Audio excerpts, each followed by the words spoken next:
Welcome once again to the newsroom. I am Folashade Ogurinde. Members of the House of Representatives have called on the Nigerian National Petroleum Company (NNPC) Limited to suspend the 4 companies which recently imported adulterated fuel into the country. The issue was raised on Thursday as a motion of urgent public importance by the Chief Whip of the House, Mohammed Monguno.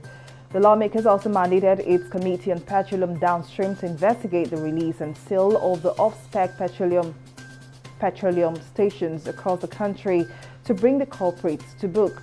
The issue was raised on Thursday as a motion of urgent public importance by the Chief Whip of the House, Mohammed Monguno.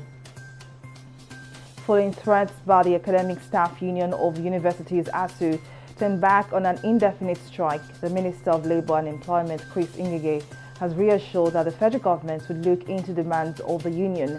The minister also said most of the union's grievances were domiciled in the Ministries of Education and Communications and Digital Economy. ASU issued several threats of an indefinite strike over what the union tagged as the failure of the federal government to honor some of the agreements it signed with it in the past. Indonesia has begun testing a homegrown COVID-19 vaccine on humans after getting a green light from the drug regulator as the country faces a rising wave of cases. The vaccine, red white, is named after the colors of the Indonesian national flag. According to Indonesia's health ministry, the drug is said to be rolled out in the latter stages of Indonesia's vaccination campaign and would be donated to other nations as a booster jab.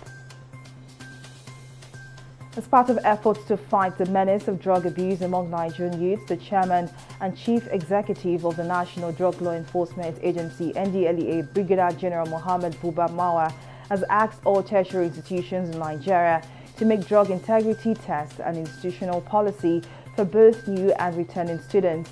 Marwa made a call at the University of Abuja while launching a drug-free university campaign on Wednesday.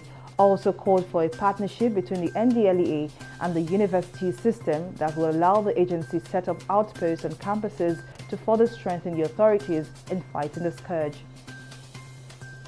The House of Representatives Committee on Public Accounts has summoned the Acting Director General of the Industrial Training Fund, Adeshola Taiwo, over the operation of the agency's budgets between 2018 and 2021 without the approval of the National Assembly.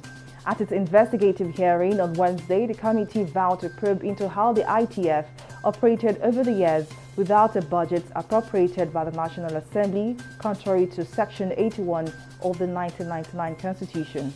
The chairman of the committee, Oluwole Oke, ordered an immediate probe directing the panel's collect to write and request evidence on how the ITF conveyed its annual budgets for the years under review. At least 6 persons were killed and 13 others wounded in a suicide attack at El Gab Junction in the Somali capital of Mogadishu on Thursday, police and medical sources have said.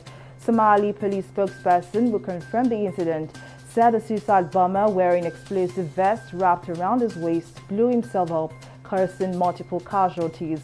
Witnesses said the blast was huge and caused panic among the residents. In sports, FIFA President Gianni Infantino said this year's World Cup finals in Qatar will become a benchmark for holding future global sporting events during a health crisis. FIFA announced this week that requests have been made for 17 million tickets for the first World Cup in the Arab region and sought to reassure fans about safety measures during an online health conference organized by the Qatar authorities. And that's it from the newsroom. Many thanks for watching. I am Folashade Ogurinde. Bye for now.